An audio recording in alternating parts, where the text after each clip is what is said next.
एक बार भगवान बुद्ध जेतवन विहार में रह रहे थे।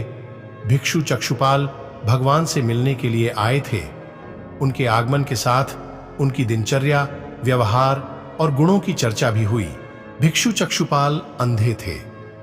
एक दिन विहार के कुछ भिक्षुओं ने कुछ मरे हुए कीड़ों को चक्षुपाल की कुटी के बाहर पाया और उन्होंने चक्षुपाल की निंदा करनी शुरू कर दी कि उन्होंने इन जीवित प्राणियों की हत्या की।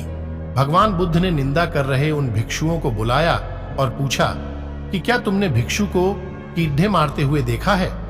उन्होंने उत्तर दिया, नहीं।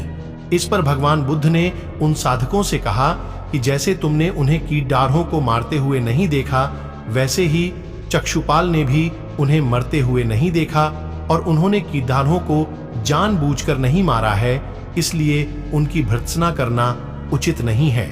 भिक्षुओं ने इसके बाद पूछा कि चक्षुपाल अंधे क्यों हैं? उन्होंने इस जन्म में अथवा पिछले जन्म में क्या पाप किए?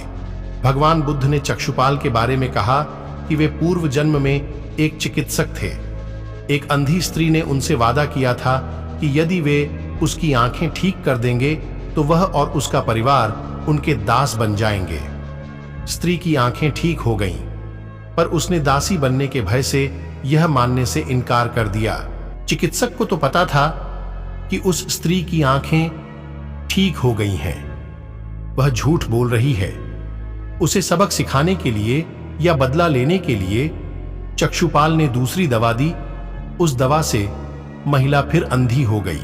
वह कितना ही रोई पीटी, लेकिन चक्षुपाल जरा भी नहीं पसीजा। इस पाप के फलस्वरूप अगले जन्म में चिकित्सक को अंधा बनना पड़ा।